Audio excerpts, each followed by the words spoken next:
Hello, good day. Welcome to newspaper review on AFRIKEDGE TV in Osun State, Southwest Nigeria. Hi, I'm Comfort Arakpashoko. Federal government will review minimum wage, says Ngige.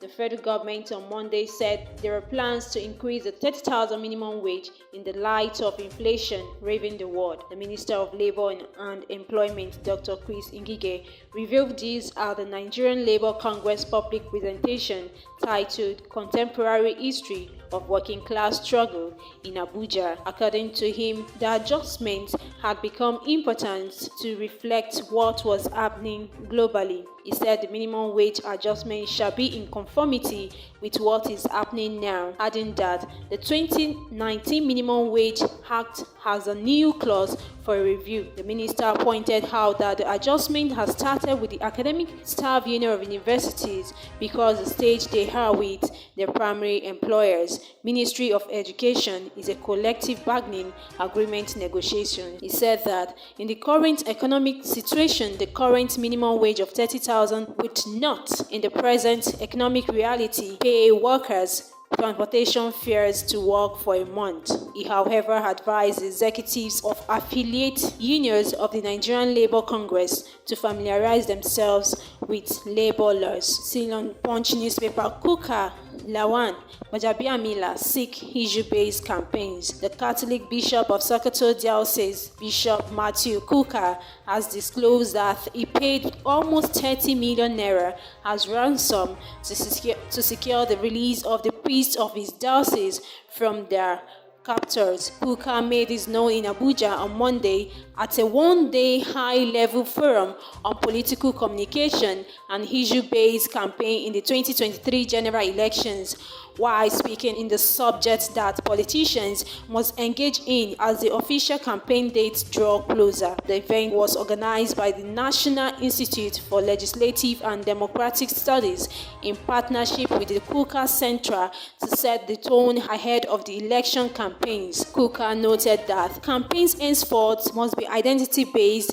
that is, getting the right identity for the country and not emphasizing the things that do not matter. He said, when we talk about the forthcoming 2023 elections, we need to talk about how we will get ourselves out of all of this. Also speaking at the forum, the President of the Senate, Ahmed Lawan, and the Speaker of the House of Representatives, Femi Gbajabiamila, urged political parties and their candidates to focus on issue-based campaigns. Lawan, in his word, passionately implored all stakeholders to be conscious of their messaging and focus on an issue-based campaign that shuns violence and hate speech. Gbajabiamila called on INEC to strictly apply relevant provisions of the Electoral Act 2022 to curb negative political campaigns in the country. Lagos teacher funded student breast jailed 7 years after 3-year-old teacher Idowu Daniel was on Monday sentenced to 7 years imprisonment by an Ikeja Special Offences Court for sexually assaulting a 16-year-old student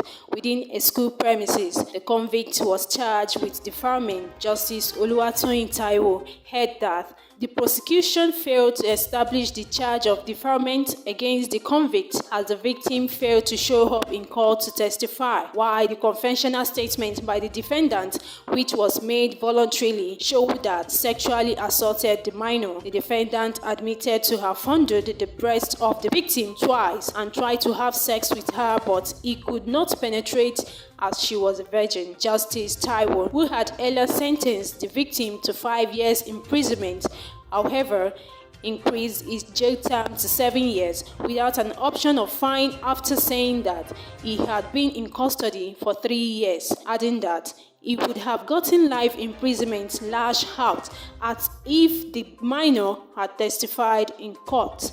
The convict, who lives at the Abule Egba area of Lagos, was 28 years old when he committed the offense on June 27, 2019, and remanded sometime in July 2019 by Chief Magistrate Olufunke Sule Amzat in Kirikiri prisons. Still on Punch News, world leaders, 4 billion audience bid Queen Elizabeth farewell. About 4 billion people on Monday viewed the televised proceedings of the state funeral held for Britain's longest reigning monarch, Elizabeth Alexandra Windsor, officially known as Queen Elizabeth II, who died on September 8, 2022 at age 96. The crowd, according to reports, which gathered around the royal palace and in central London to pay the last tribute to Queen Elizabeth II, was about 1 million. Viewing centers were filled up with tens of thousands hoping to experience the historical moment. Numerous mourners who had planned to see the Queen's state funeral and procession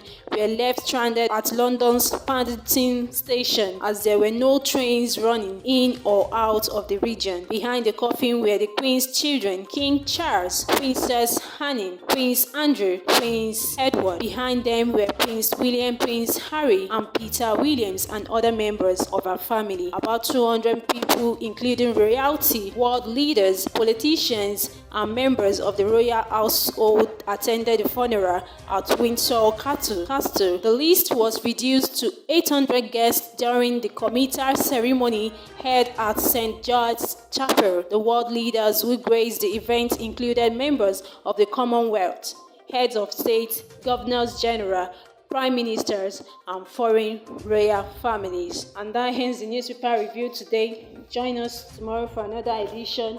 You can as well subscribe to our social media handles on Facebook, Twitter, Instagram, and YouTube at AFRIKEDGE TV. For those of you who have not yet subscribed to our channel, subscribe now, hit the notification bell, and also subscribe to our forums for news, trending issues, entertainment news.